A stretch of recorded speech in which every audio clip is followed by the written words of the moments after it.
Hello, everyone. Welcome to another episode of Tea with Taylor.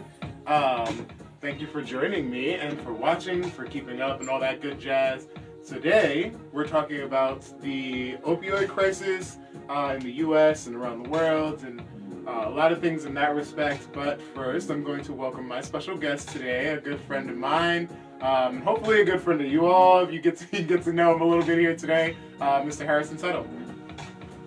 What's up, buddy? Good to see you. Welcome to Tea with Taylor. Yes. This is your first time in real life being here with me. Yes. IRL, so that's nice. I'm glad to have you. You actually opened up my season 3. I realized when I invited you this time. I was like, oh, so this is one episode away from the season finale, guys, by the way. One episode away. Like, you almost made it. You almost made the complete, you opened it up, almost closed it out. I'm like, I'm here for it. But anyways, I love to be on this show. Oh, thanks. I'm glad you're here. I was like, who can I talk to about this today that has like some really meaningful input? And your name was like, like I told you in the message, it was like, oh, all right, let me see. Yeah. But let you tell everyone who you are, what you do, and your pronouns. Yes. So my name's Harrison Tuttle. I'm 22 years old. My pronouns are he, him, and I am the executive director of BLM RI PAC, as well as a candidate for General Assembly. So super happy to be here, and I think over the past, I've lost track of time, but it's been like at least how many months since I've known you? Oh boy, it's been since March. I was gonna say since March. Oh boy. Yeah. Yeah, I've known you for a while. I've known you for longer than I thought. Yeah. Oh shoot. Yeah. Okay. Well, hey, good people stick around. That's what I'm always about. And I got us on Facebook, so I am watching for your comments, guys. I found us pretty quickly today because for once I'm actually on board with technology aspects of it all. But today, before we get into our topic, I like to do, we're gonna do some hot topics. Before we get into our main topic, I should say, we're gonna get into hot topics. So let's just get into it. First, actually, I wanted to ask you, what are your Thanksgiving plans? You got any plans? Any try on traveling for Thanksgiving or anything like that? No, in fact, last July was my first time traveling out of New England, taking a plane. I went to California. Okay. San Diego is a place where if I leave Rhode Island, I'm going. Okay. Just know. Just know that's where Harrison is if he leaves us. Not going anywhere. But for Thanksgiving, my family's really close, and it's really just me, my brother, and my mom. Oh, nice. And my two brothers. So your mom's amazing. Yeah. I met your mom as a few protests. Your mom's amazing. I love her. So we've had discussions on what we may do. We want to switch it up. Maybe go to a Chinese restaurant. But it really hasn't been decided yet. Okay, so all right. That's actually a really good idea because those are one of the few places that's open during Thanksgiving because they have different celebration than we do. Yeah. Ivan Mott, thanks for watching. Hi. Ivan just commented. And I like to make sure I shout out the peeps watching so we can have a good chat. But I don't think I'm going to be doing much traveling this year because, all the news with all the airlines and things being understaffed and all the problems with that, one. And two, my family is so spread out this year. I don't know if I'm going to be able to do it. If I don't get to see one person, the other person is going to be pissed off at me. So, we'll see. I might just stalemate and stay in the middle. You gotta all meet at one location. Yes, I have all my chosen family here in New England. So shout out to everyone out here, my chosen family in New England and Providence and stuff like that. That I'm gonna definitely see. And we'll see. We'll go from there. Yeah. But today, actually. Early today. I don't think you were awake. Around 4 a.m. was when it reached its apex. I was not. I don't think you were. I hope you weren't awake. Elizabeth Ann Tuttle. Oh, shoot, Mom's watching. Shoot, Mom says, hi, everyone. Taylor Neptune, you're amazing. Thank you. She says, Christmas is Chinese. It's confirmed. You heard it here. Okay, Christmas is Chinese. Christmas is Chinese. You heard it here. But we just missed the longest lunar eclipse in 580 years.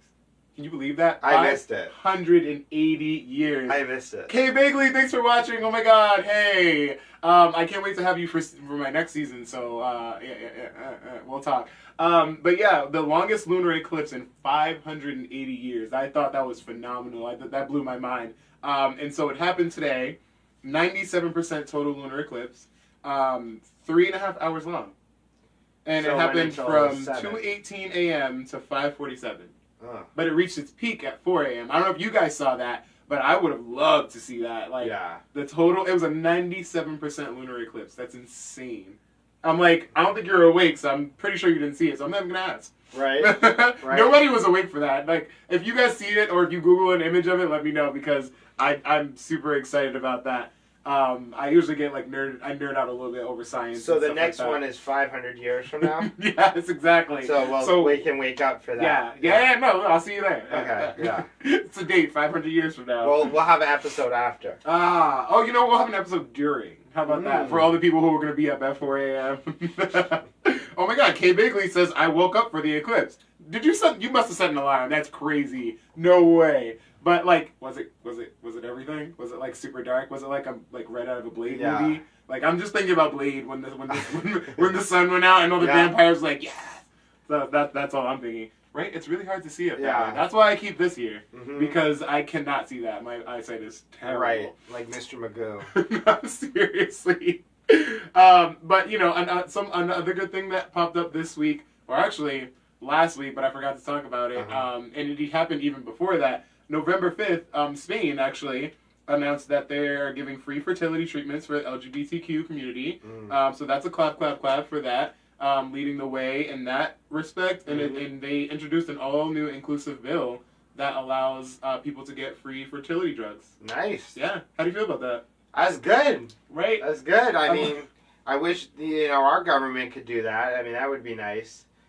Like I said, follow suit. I would hope that when all these good things happen outside of our government, that we can, pick up the good things about it and follow behind. But we shall see. I don't know. I was like, okay, Spain, thank you for that, because that's something you really shouldn't have to pay for. As a person who has the need for fertility drugs, like that's not a choice. You need that. Like, it's gonna happen regardless.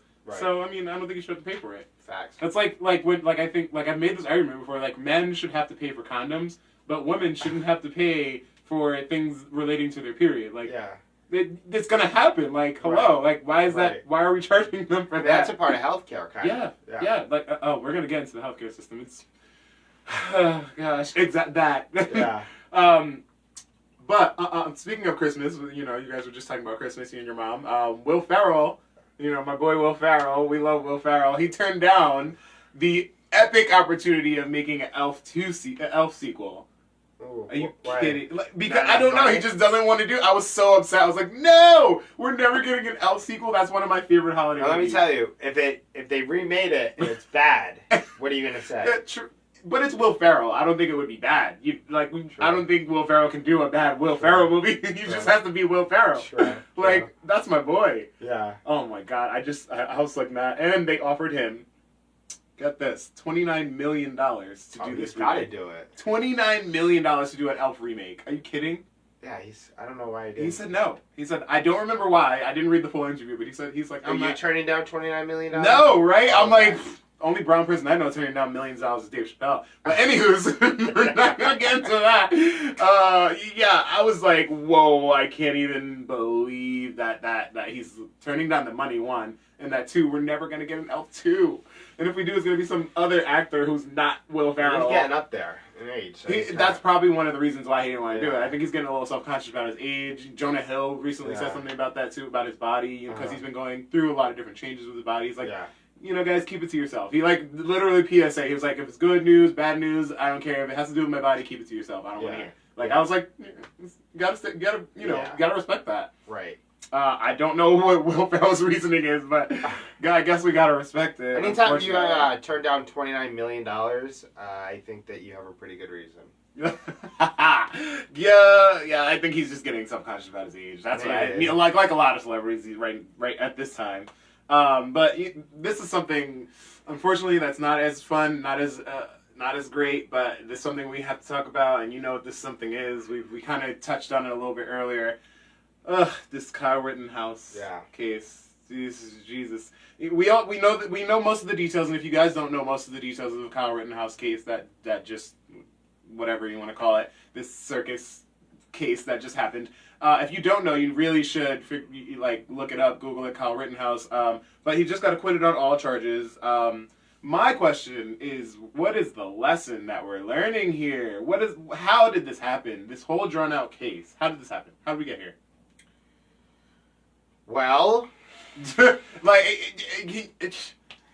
how? Yeah. Just how? I sat back and watched this entire thing go down, and I'm still baffled. Well, I was trying to enjoy my lunch for the day, and I was on so Facebook, much for that. And I said, here we go, Rittenhouse, and so I turned on the TV, and I hear the first two counts, and I'm like, he's gonna get off. Yeah, yep.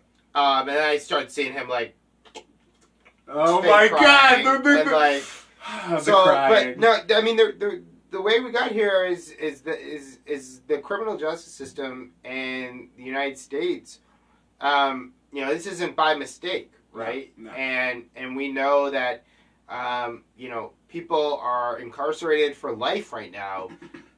For obtaining or having marijuana on them, right? And that this person killed two people, and that there is no consequences. It's almost for him or his mother, and who is honestly not getting talked about as a reason why he went in the first place. It wouldn't have happened. It wouldn't have been able to happen the way it happened without his mother, right? And so, this just kind of speaks to the overall frustration that many black and brown folks have, where there is, a dual standard that's set, whether it's the Capitol or whether it's any trial regarding someone who is connected to white supremacy. And so, my question is, if he was there as a medic, why was he carrying an AK-47? Right, and like I said to you earlier, it made me angry, the result, but at least he had the opportunity to get to this result, because if it were a black and brown person,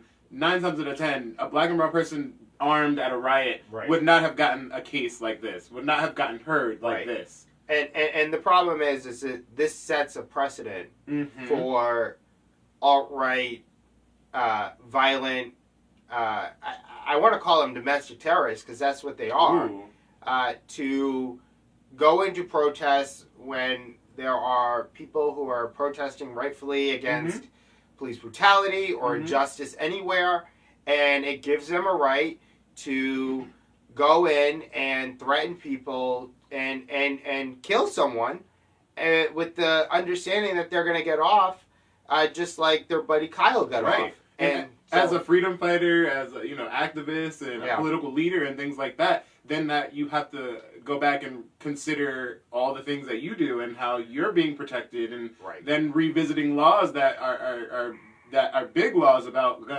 gun violence and things like that. So it's just a big entanglement of so many, excuse my French, but so many fuck ups in our economy.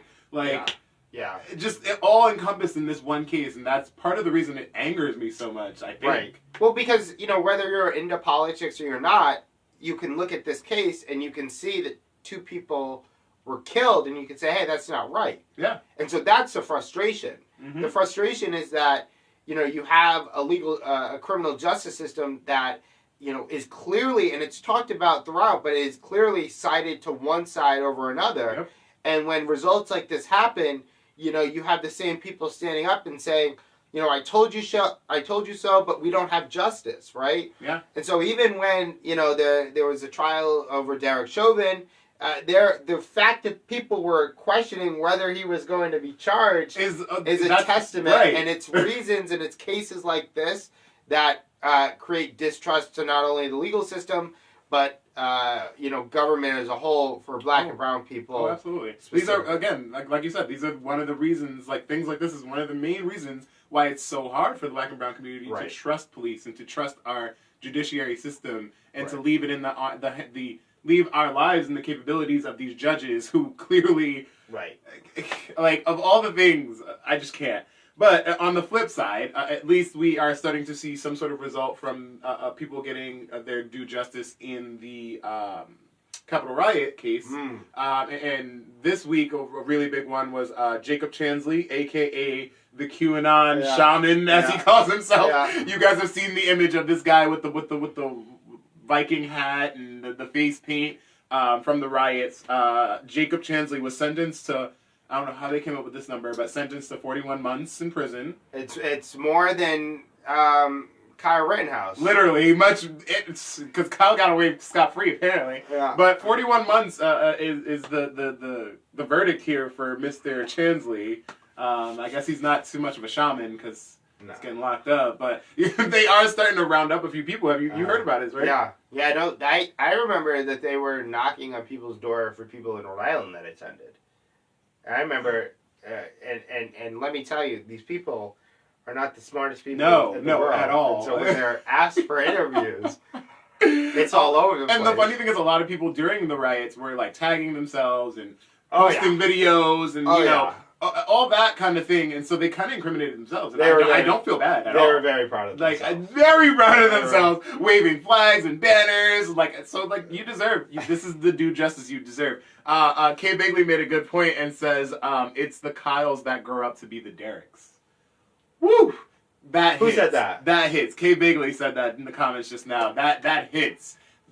Kay, you were right about that. Absolutely. Like it's the Kyles that grow up to be the Derricks. Like 100%. That's the scary part, because the fact that we are still producing the Derricks and the Kyles in this and so in this woke society, it's frightening. It's very frightening. The amount of I'm trying to be nice, but the amount of you don't gotta be conservative brain rot that has gone on, really, we talk about the presidency of Trump, but I mean, every campaign starts about 2 years earlier. I mean, so this has been 6 years of an entire generation of folks, and when I think of that, I think of people who are like from 12 to like 18, 16 now. That's an entire generation of folks who due to Donald Trump have this just went down into this rabbit hole of QAnon conspiracy, lizard people, pedophilia rings. It sounds insane. Like when you talk about these things, it's like a TV show, but you're like, no, this is what's going on. It's very much real. This is what's happening. Like it's crazy. Like I honestly, with the lizard people and QAnon, all this is just, oh god, it's insane. I'm weary, as I like to say. I'm just weary of what's gonna happen. But speaking of lizard folks and all that stuff, where are you gonna transition? No. So this one also was super unfortunate event, tragedy, as some people have called it. The whole Astroworld thing. You heard about that, right? Oh yeah. Yeah, I talked about it last week when it was developing, and now it's even more so developed. I'm sure you guys have heard about this, but the Astroworld concert that was put on, I want to say 2 weeks ago with Travis Scott, has produced over 100 lawsuits now. Last week it was 46. Oh yeah. Over 100 now, suing the event planners, the location, suing the artists, suing the security, suing the city planning. It's over 100 lawsuits right now, and confirmed. I want to say 9 deaths, which in those 9 deaths was a 9-year-old actually. Yeah. Which my first question was, why was there a 9-year-old in an Astroworld concert? But we're not going to talk about that. But unfortunately, again, that is one of the 9 people that was murdered during that whole thing. And actually, not more so, even more so, protesters, because the 9-year-old just recently passed away in ICU, I think it was. Protesters are lining up outside of Travis Scott's mansion. Did you hear about that? I did not. I Yeah. saw a Twitter headline of like the total amount that he was. It was big, and I mean, what do you expect, right? Yeah. When you have you know, a situation like that, and you know, it's extremely sad, and you had a situation in which it did not look, based off the videos, it did not look like the police were No. equipped to handle the situation, and really or the event staffers. I mean, it's not the fault of the event staffers when they're understaffed. Right. Right. And if you cannot properly respond, I mean, they were watching people get trampled, but there was nothing that they could do. Right. That's the thing. There's not much that they could have done. So That's what I wanted to say. So the blame really goes at the record and the event planner and the city planner, and that there should have been some sort of cancellation of the event once they realized that it was out of control, because it was going on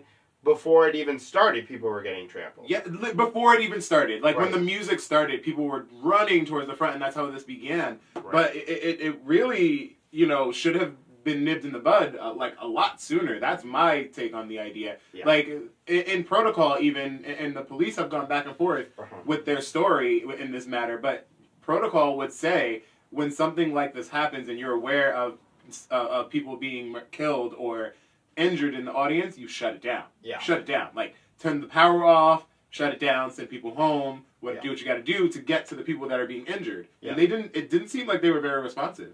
Yeah, I mean, I saw videos of people getting shot up with drugs at the event. There was someone who was going in and injecting people with drugs. And Oh my God, really? yeah, there's like a What? video on TMZ of that. Oh my God.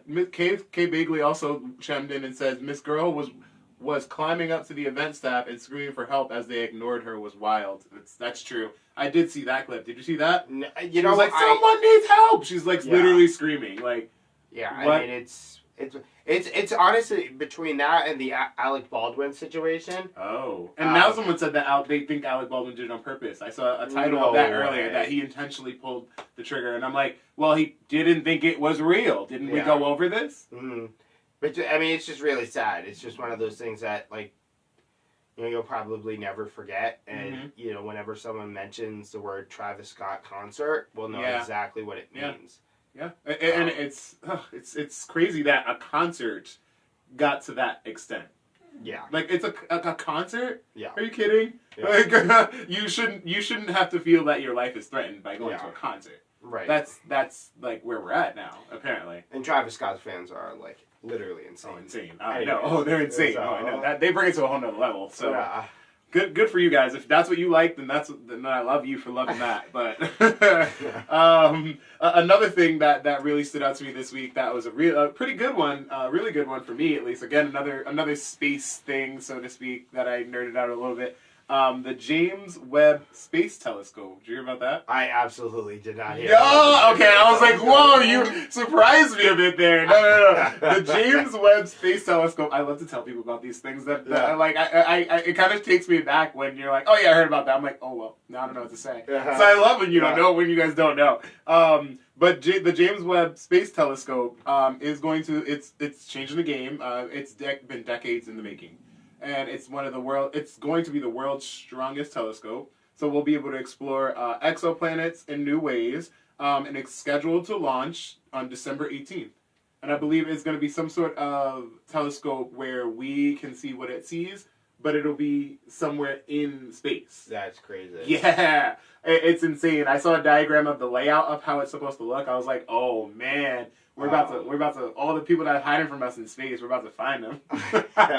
All those other life forms that don't want anything to do with us, we're about to find all of them. I think it's crazy. I mean, and I don't know how that works. And of course, it is being somewhat backed by NASA, because, you know, NASA has to get in on every discovery, because NASA needs to be on top so that the government can take over. But, you know, we're not going to talk about my conspiracy theories. But this billionaire race to space has also been really interesting too. So I think that it's really drawing attention to all the new innovations that we might be having geared towards getting to space and exploring space in different ways and stuff. So space is cool, especially when our planet destroys and we need somewhere else to go. That's what Complete Destruction said. Yeah. I had Complete Destruction on the show. She said the same exact thing. They're like, so I just think that, like, these billionaires are trying to colonize space so that they can leave this planet that we've already destroyed. I mean, we gotta figure out the lay of the land, but we gotta just shoot people up. Listen, we sent William Shatner. That's how real it is. Yeah. Like, when we start sending people like that to space, then you know it's real. You know, they got some intention behind it. Yeah. Oh my God, Kay Bigley said the same thing, exploring space so that we can kill it. Yeah, so we could, Yeah, that's probably what's going to happen, to be honest. They're already talking about training facilities that are going to be built around the orbit of Earth so that astronauts in space and people that work with NASA can do their training in space, and then they're used to it before. So they don't go underwater. Right.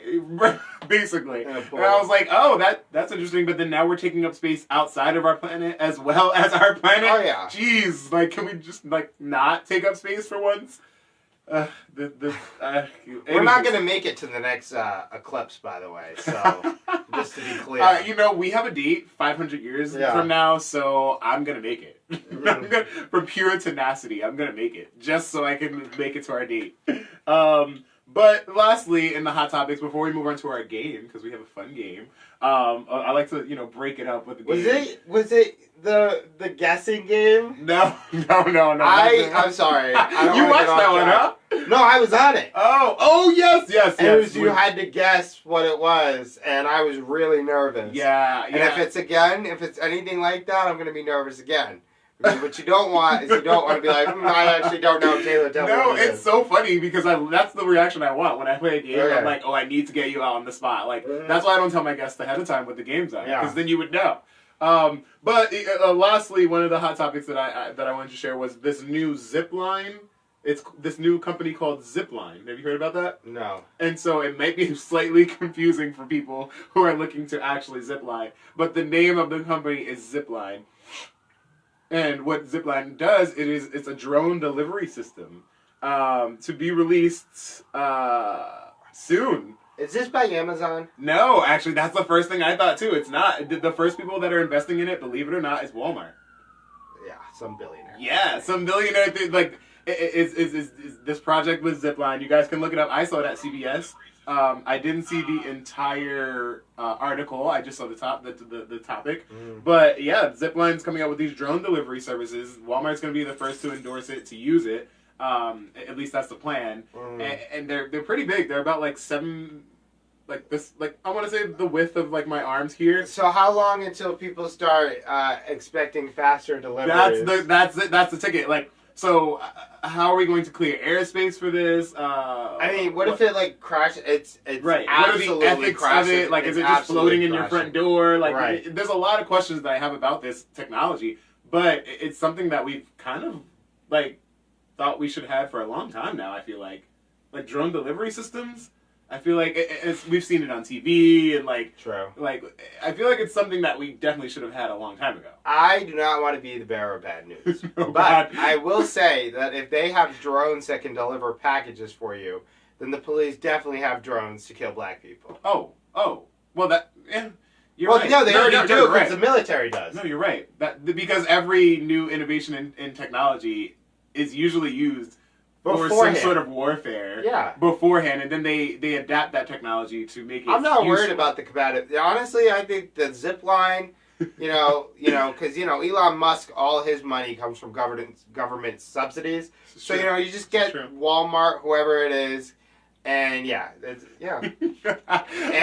gonna have it. Amazon's definitely gonna jump on that like real quick.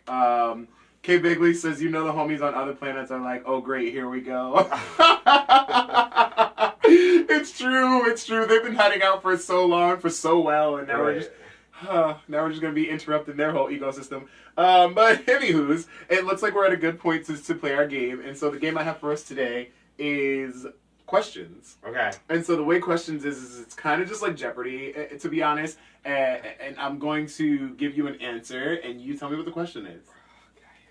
Here we go. I think you got this. I think it'll be okay. Oh, okay. I'm excited for you as well to be on the show. We're gonna chat. Don't you worry. Okay. So I'm gonna give you the answer to the question, and you tell me what the question is. And this one, I think I'm gonna start with one that I think you might know because you're constantly talking about this kind of thing. Easy question, and then we work our way up. And no, it's easy answer, and you have to figure out the question. But it's something you talk about on a daily. Something I used to talk about a lot when I worked with Amnesty International. So I think it's something. Okay. I think it's something you'll catch. And you have to give me in question form. Don't forget. Like what is? Yes, like what is or it is or what you'll see. Okay. So I am a bill that will help police accountability. See, what is Leopold? Ding ding ding! I knew you'd get that. See, I knew you'd get that one. The answer is what is Leobor? In case you guys didn't catch that. So here we go. I am a big yellow bird fighting with the politician. Oh, you gotta make this a lot harder. What is Big Bird? Yes.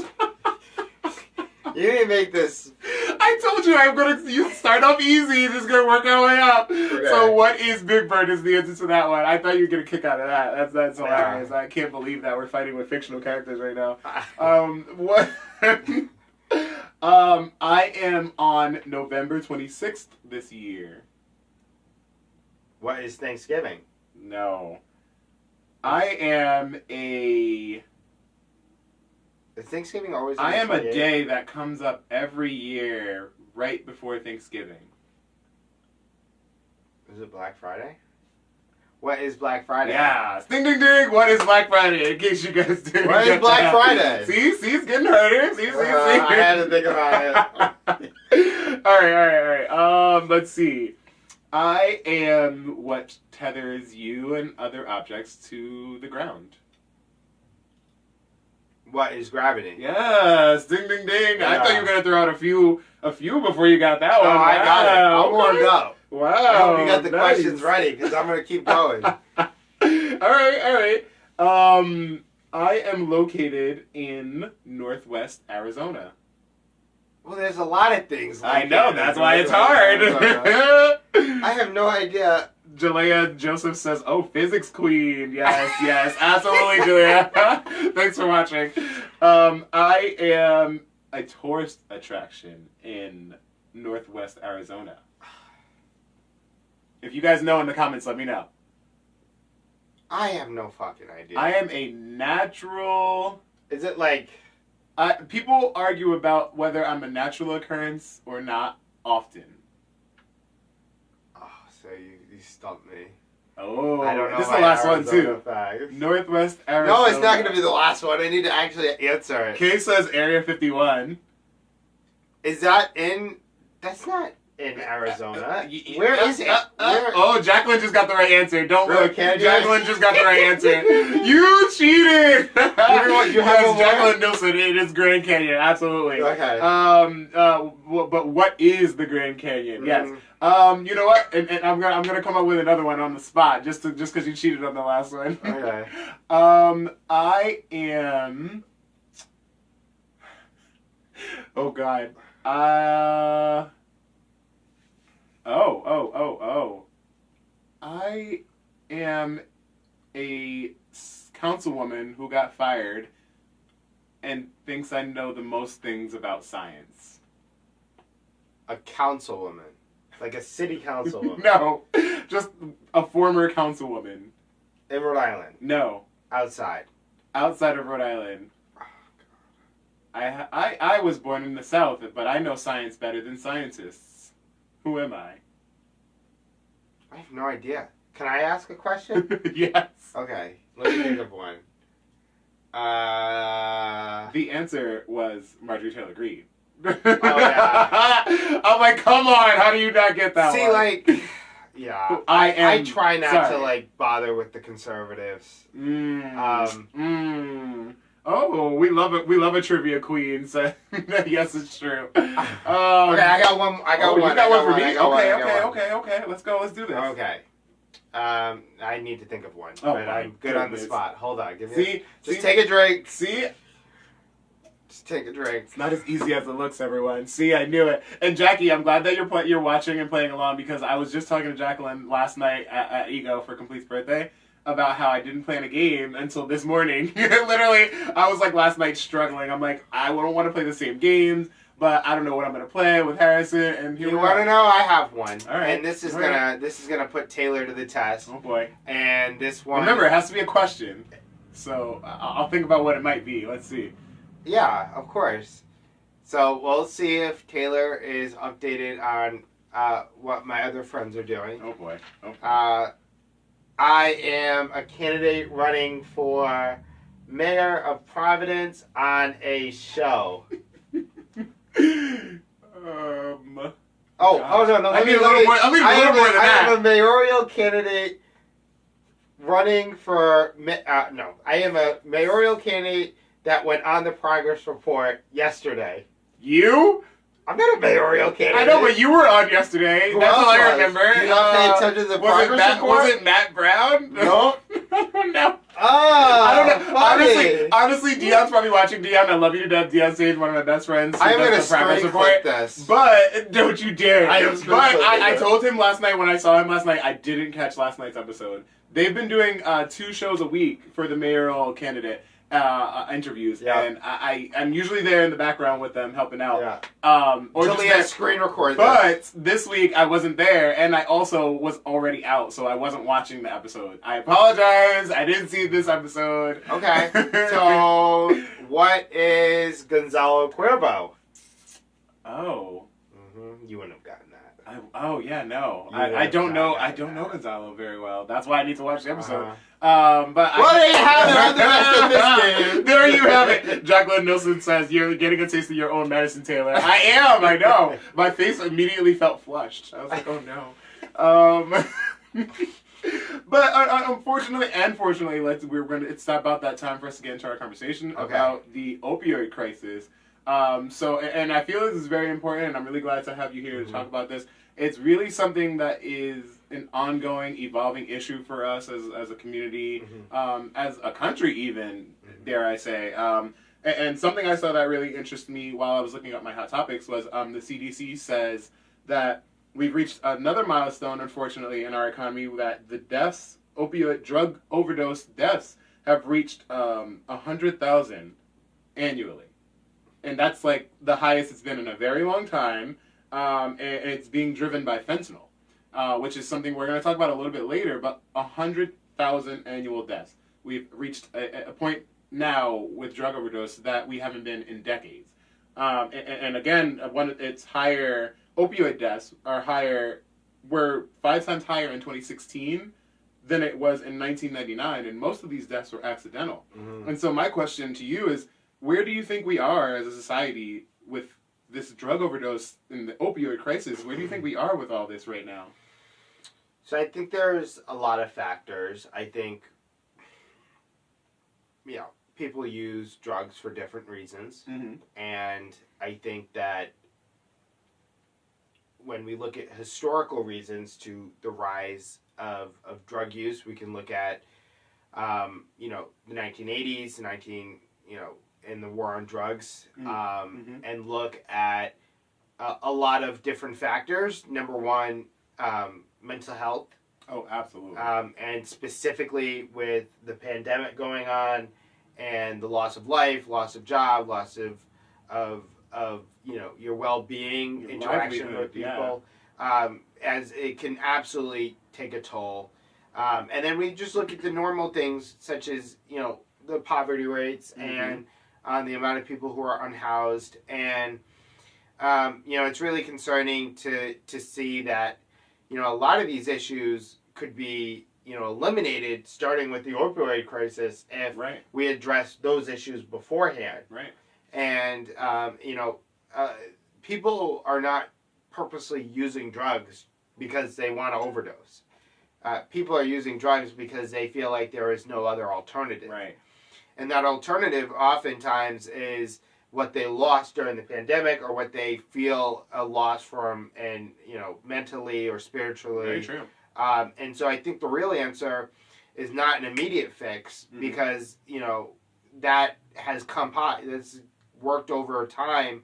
When we look at not just the Black community and the Black and Brown community, but everybody, right? Yeah. And everybody is going through some sort of struggle, and it's about eliminating that to as much as you can.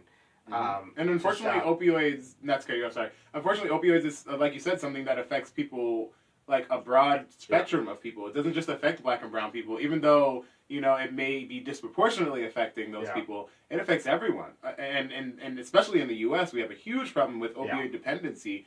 And like you said, that that it ties into the mental health, so it becomes even a bigger problem that is definitely in need of some highlighting. I think over the pandemic year and things like that, we've learned to highlight these kinds of things but over centuries prior, we have blatantly ignored mental health as a problem, and all these things, homelessness and things that you mentioned, are all results and products of what we could call an opioid crisis. And it's a lot of different factors that go into it. And in my reading, I read that this started over 3,000 years ago, when the poppy seed produced the opium or opiates. If you guys don't know what opium is, it consists of heroin, hydrocodone, oxycodone, fentanyl, which we talked about a little bit earlier. And these are creations from the poppy seed that are either synthetic or created. And they have an effect like no other on pain in the body, and creates actually something that I didn't realize, pleasure sensation as well, in small doses, because it releases dopamine in our bodies. And that euphoric feel that people get when they do drugs. And like you said, people aren't just doing drugs to overdose. They're doing drugs for different reasons. They're doing drugs to kind of fill a space, I think. And another thing is, and I didn't mean to cut you off. No, you're good. Another thing I is, love that. it's overprescribed. Overprescribed, absolutely. So since the 80s, like you said, it's been overprescribed. So not only is it overprescribed, but it also is, taking away. I mean, I know there are people who are very sick who need opioids to relieve pain, and I know that there is sometimes questions over. Well, fentanyl. I mean, fentanyl in a right person when they need help, and the right doses, helps. But the problem is people are taking it, and they are not prescribed by it. And then when people are prescribed by it, they are overprescribed. I think that, like you said, it started in the 80s where they were aggressively marketing, opioids and pills and things like that for every little ailment. And the sad part about that was that they downplayed the addictiveness of it all, and how that takes a role in your body when you're taking these things, whether you need it or not.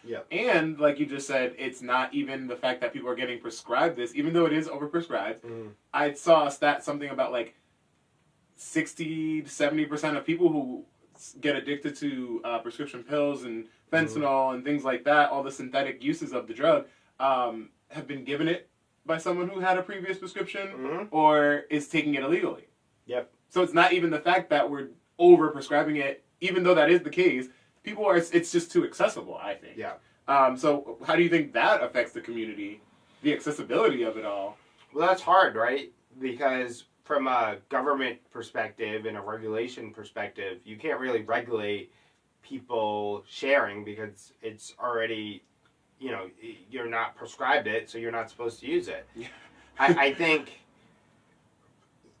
I think that there needs to be a real focus and national effort and a local effort to educate people at a very young age about it. Absolutely. And, I know certainly, when I was in health class, way back in 2018 in high school. That is not way back. Way back. Don't let Taylor, he couldn't even answer the Gonzalo Cuervo question. Yeah, you're right. It was described to athletes as like, if you broke your leg, you were prescribed it, and then you just kept taking it because you became reliant on it. And so I think ultimately things like that are needed when it comes to educating folks, because I know my brother tore his ACL, and he refused to take it for that reason.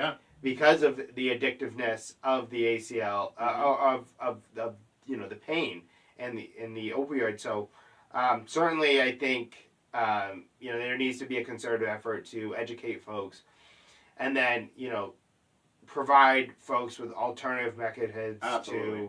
to deal with their mental health. That was actually going to be my next question. Yeah. Because using opiates, it does have a long-term effect on your body. I don't know, you probably know this, but for the viewers, using opiates over a long period of time, it can suppress neuroadrenaline. Yeah. And what neuroadrenaline does is it controls wakefulness, digestion, breathing, and blood pressure. So a lot of bodily functions that you don't actually control, that you don't think about controlling. So when you use opioids for a really long time, it starts to suppress that. Yeah. And so it has a lot of long-term effects, along with dependency becoming a huge problem that a lot of pharmacies and a lot of people and even the government will downplay when prescribing these things to people. And so I think that makes even more of a huge impact on the way it affects people in our community too. Also think about how much money it produces. Oh, and yes. So when we consider, big pharma and pharmaceutical companies profiting off of any prescription drugs, but specifically opioid, that also plays a factor into it. And, this is an area in which, whenever there's money, as we've seen in the past, we've always seen, big corporations and, unfortunately, government, choose profit over the best interest of the general public, even if that means 100,000 people die from it. What they're doing is, and something I said with with Dion a couple of times, is, instead of curing, they're treating. Because that's how they make their money. It's all about the dollar at the end of the day. And if you have this cure, if you're going to cure something, then that means you're getting rid of it altogether. So you're not making money off of that. Like that's where we're at with a lot of things in our health and our system, health systems.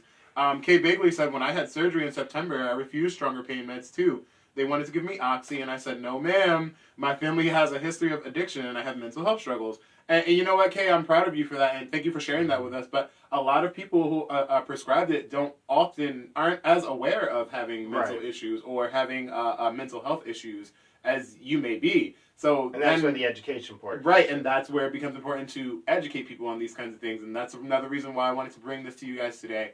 And another reason why we should, do our own due diligence when, like Kay says, when you're going in and you have these surgeries, the first thing they're going to say is, hey, here's a bottle of pills, go off, have fun, and hopefully you don't get addicted, you know what I mean? Right. Like, it's not something light, but they treat it that way. So you started to touch on it a little bit earlier, so what do you think some alternatives are some alternative care options are that we could use in this fight against opioid?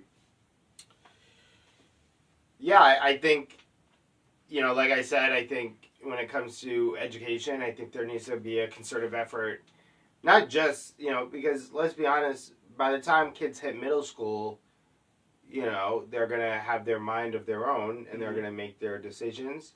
And that's obviously predicated off their environment that they're in. And so if you are in a environment in which there are a lot of alcohol or drug use, that's going to affect your decision making. Oh, absolutely. And so I believe that, at a very early on stage, even in elementary, that we should be, describing the issue and, obviously make it digestible for each grade level. Yeah. But, at this point in time, kids are accessing the internet. Kids are on the internet regardless. And so if you, hide things from them, they're going to find out anyways.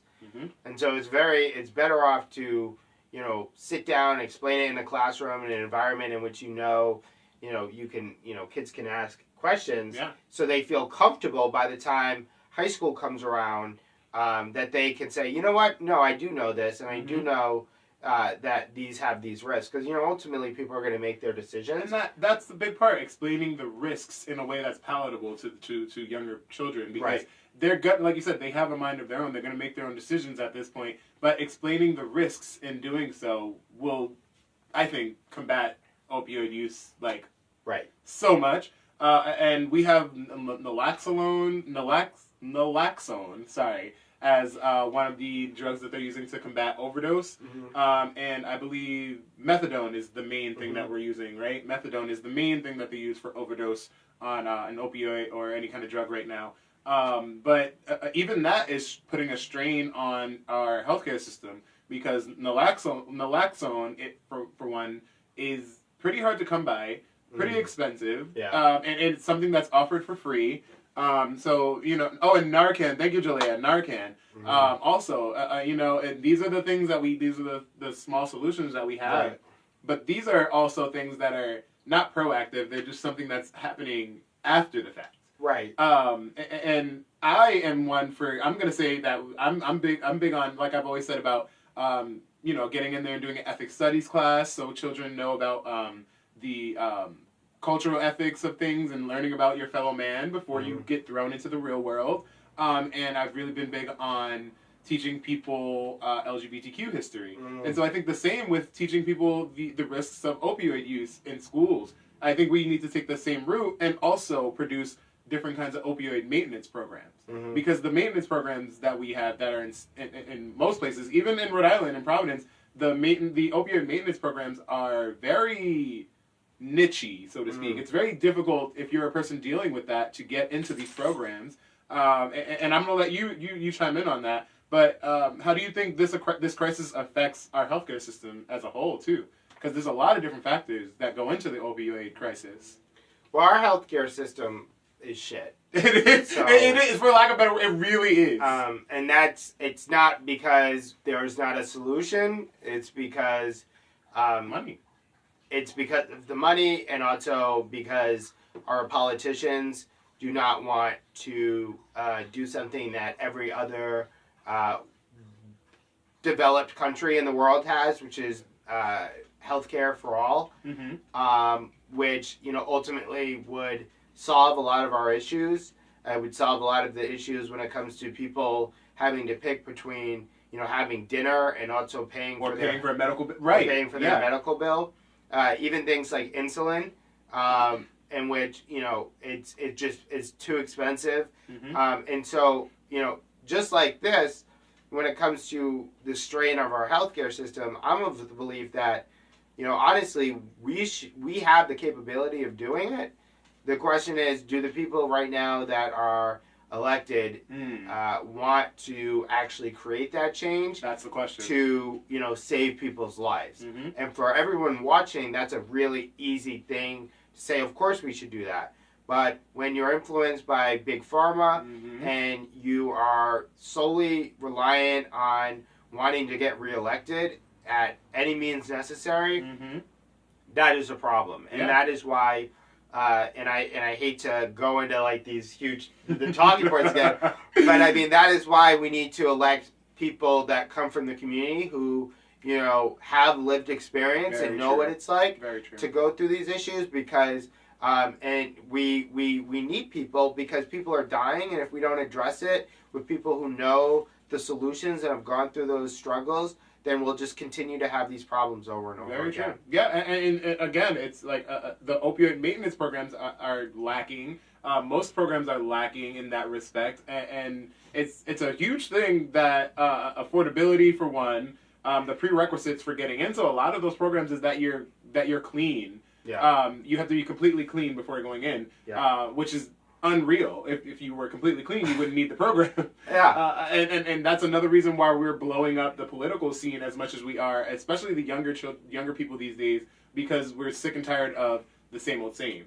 And we're not going to get things done doing the same old same. And so that's why we have people like you, political leaders, that we are putting in the forefront now, especially starting locally. That's where it all starts, everyone. To realize, you know, the people like us who have gone through these kinds of things, that how they affect our lives. And hopefully we can get someone in these offices and in charge of the things that we care about that have also experienced it to an extent.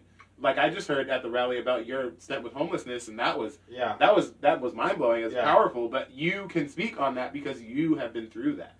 I mean, there are simple solutions, right? And you know, we look at the national level. You know, I certainly, before getting into, you know, Rhode Island politics, always looked at the national level to kind of answer the things that are going on. But, you know, the reality is that Senator Joshua Miller, who had an opportunity to, before Medicare for All in this state, he voted it down.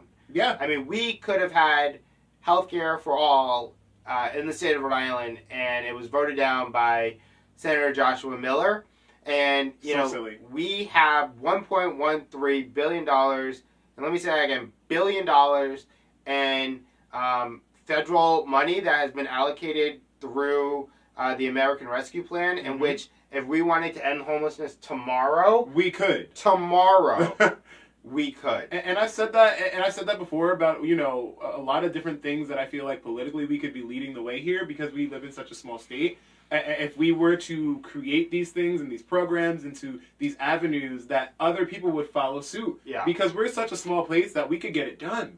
And we could lead the way in certain things like homelessness. Right. Because we are so small, we can be in touch with the community. We can be in touch with the homeless people. It's not like a city like New York City where there's millions and billions of people that you'll probably never see again. This is where we start. This is like here where we can do things that will make a difference that other people will take note to. Right. But for some reason we don't. In most cases we don't. Well, we know why they don't. Because we know. They don't care about us. And you talked about, the money behind it all. And quickly before we go to that, I'm going to get into the money. The opioid crisis from 2015 to 2018 cost the U.S. $631 billion. $631 billion from just opioid, hospitalization and Narcan and all the things that are engulfed in this whole crisis. And 39 billion of that number went to the criminal justice system and the foster care system because those are the two that are affected the most by the opioid crisis. Because we have parents and loved ones who are addicted to these things and losing homes and losing jobs and having withdrawals, then can't get the help, the quality help that they need. So they're losing their families, and the foster care system is overwhelmed, and the criminal justice system is overwhelmed, who I have said multiple times should not be the first to respond to an issue like this, because it is a mental health issue, like we talked about. People shouldn't be criminalized for using drugs. Right. I do not agree with that. But again, $39 billion is going to the criminal justice system for simply adhering to opioid disasters, so to speak. Yeah. That's insane. And yet they still are overusing and underusing these funds in ways that we can't see. But you get $39 billion going directly to these people who are essentially doing the opposite of what these people will need in this kind of scenario. And then again, it leads to withdrawals. It leads to people not getting quality help. And these facilities are not being funded the way they should be. I think that $39 billion, that $631 billion that we spent over that 4-year period could have gone to bettering our facilities for these people who are going through these things. Yeah. But again, like that 1.13, was it? $1.13 billion. It's just sitting. It's just not being used for the things that we're asking it to be used for. Jacqueline Nilsson also chimed in and said it's important to teach young people how healthcare really works. You have the right to refuse proposed treatment and tell your doctor, no, I want another solution. And the insurance company will fight you on it, but it can be done. And that's another really big one, the insurance company. Insurance is not on your side most of the time, and it's not easy. Well, that's the big struggle, right? Is the private insurance companies when it comes to healthcare, because they are in the middle of providing what ultimately would be a solution to this country's health problem, and I think that when you hear numbers of 100,000 people losing their lives due to drug overdose. Every single one of those people are people. Absolutely. And for people who have been affected by that, it is one of the worst things that anybody could go through. And so the fact that our elected officials do not have that sense of urgency when it comes to a litany of things, but specifically that, it speaks to the reason why we advocate the way we do. Absolutely, and that's another reason why I've been attracted to you as a person, because all the things that you advocate for, all the things you speak about, I have a special place in my heart for most of the things that you talk about, and I'm like, this young person over here is really like making waves. Were you gonna say younger version of me? You know what? Because that's a testament to who you are as a person as well. Because I always forget how old you are. I'm like old. And Jesse, crazy. You're 22, 23. 22. 22. Yeah. And you've done so much, and I applaud you for that. Thank you for all you've done for the community. But yeah, like you're creating these passageways, and you're always speaking on things that need to be heard. So again, thank you for that. Well, of course. Unfortunately, I think we're at the end of our time today. It's been an hour already. Elizabeth Tuttle, mom is sounding off, and I want to make sure to get this out there. She says disparity in treatment amongst the different races is different as well. When it comes to opioid addiction. That's a really, really, really good point. It really is. Racial disparities within the healthcare system, even disparities amongst queer folks in the healthcare system has been a really, really big one. That's why I wanted to share what Spain was doing earlier. Right. But you get treated differently based off of who you are and what you look like. And that shouldn't be the case when you're trying to get well, when you're looking for a solution to your health problems. Right. I don't even know how it became such a huge thing. Because as a nurse or a doctor, don't you take an oath to, help people and to cure people regardless of race, gender, all those things? Police still do that? They do, but they don't listen either. Apparently it's just words. Like, what is an oath? Yeah. What is an oath if not you dedicating yourself to something? But apparently that's not how they feel. So it's pretty scary. And I've seen a lot of different folks in the queer community who have felt uncomfortable with basic procedures and going to doctors for basic things because of the way they were treated previously. Yeah. So that's another really big thing that we should be aware of and be like conscious of. I love that Open Door Health is a very queer friendly place, and they have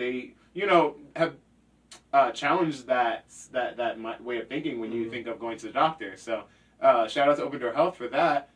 Really, really big help in the community. They've been like really reaching out to a lot of different people as well. So I'm really happy with what Open Door Health is doing, and hopefully that's where we can go with our healthcare system. Hopefully we can treat everybody equally when they need help. Just whatever, the bare minimum.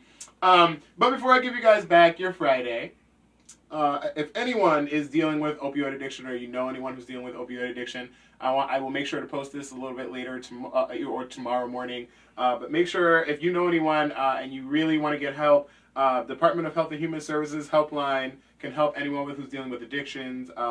That number is 800-662-4357. And I'll make sure to post that a little bit later in the comment section. But if you or you know anyone who is dealing with opioid dependency, please get the help you need. And maybe I can help if you want to reach out to me as well. Or reach out to Harrison. I'll give you some time to share your tags and everything. Yeah. But it is something that can be helped. So I just want to make sure that if someone is dealing with that it is not something that it's hopeless and you don't have to give up on yourself. And later I will be posting this episode to YouTube and all the other platforms. So look out for that. But before we go, Harrison, what do you want to leave our viewers with? And promote anything that you might have coming up and anything like that. Yeah. So, anything coming up recently? I don't have any, the PAC doesn't have any events planned. I would say make sure to support people like Taylor, make sure to support people like Dion and your local officials. If you've got any extra spare change around, please donate to my campaign. Harrison Tuttle. I can put the link in the chat. Please do. Yeah. And hopefully you guys can chip in. But I really do enjoy being here, and let's do it again. Absolutely. Yeah, I loved having you here. Like I said, I knew that I'd be able to bounce off some good ideas off of you and learn a little bit from you today too as well. I did not know about the telescope. No, I'm looking into that. Don't you guys worry, because I nerd out anytime I see anything telescope, space, NASA. I'm on it. But yes, like Harrison said, make sure you're supporting your local leaders. I have posted my Cash App and Venmo as well. If you guys want to send tips, $1, $5, $10. If you're feeling saucy, a little $20. That's cute. I know. If it's over 20, send it to me. If it's over 20, send it to Harrison. I'm going to make sure you guys like and share. Send this out. Make sure people who need to hear this information hear this information. And I'm going to have Harrison post his tags later as well. If you want to get in touch with Harrison, that'll be posted. And I just want to say thank you all for keeping up with me. I am one episode away from the season finale. Season 4 finale. It's been a year and some change now since we started Tea with Taylor, and I'm excited. I'm just gonna keep chugging along and see where it goes. Yeah. But this next Friday will be my season finale. I'm gonna have Chloe Savage and Amazon Hebe to talk about ballroom culture, and that's a really big one, especially in the Black and Brown community. It's gonna be a lot of fun, I think. And so that's gonna be my season 4 finale. And again, make sure you're tipping your local leaders and everyone out here. Just make sure you're being good to yourself. And I'm going to leave you with that and whatever that may mean to you. Make sure you're adhering to yourself, listening to yourself, looking inward. And that's it for this week. And I hope that everyone is staying afloat, staying above water, because that's really what we're all doing pretty much. Everybody stay safe through the holidays and absolutely pace yourself. Keep your mental health in mind and enjoy the holiday. The holidays are going to be tough. They're going to be tough, especially this year. It's like no other, because last year we didn't really have holidays. Yeah. Taylor's got to figure out where he's going. I'll be with Ken Barber. Ken Barber, shout out to Ken Barber and the Progress Report. I'll be with those guys tomorrow. Oh, shout out to the episode you didn't watch yesterday, huh? You know what? Listen. This is never going to happen. I'm going to keep it to myself. But I'm going to just say, the gang at the Progress Report haven't seen every episode of Tea with Taylor either. So, that's the real tea. Because I'll be talking about it. It's the real tea with Tea with Taylor. I'll be like, oh, yeah, did y'all hear about... I was talking about it the other day. Oh, no. Like when people say, why are you not famous yet? Did you share? Did you watch my show? Did you? No, I'm just kidding. But I love you guys, and I'll give you back your Friday. And that is that for today. Later.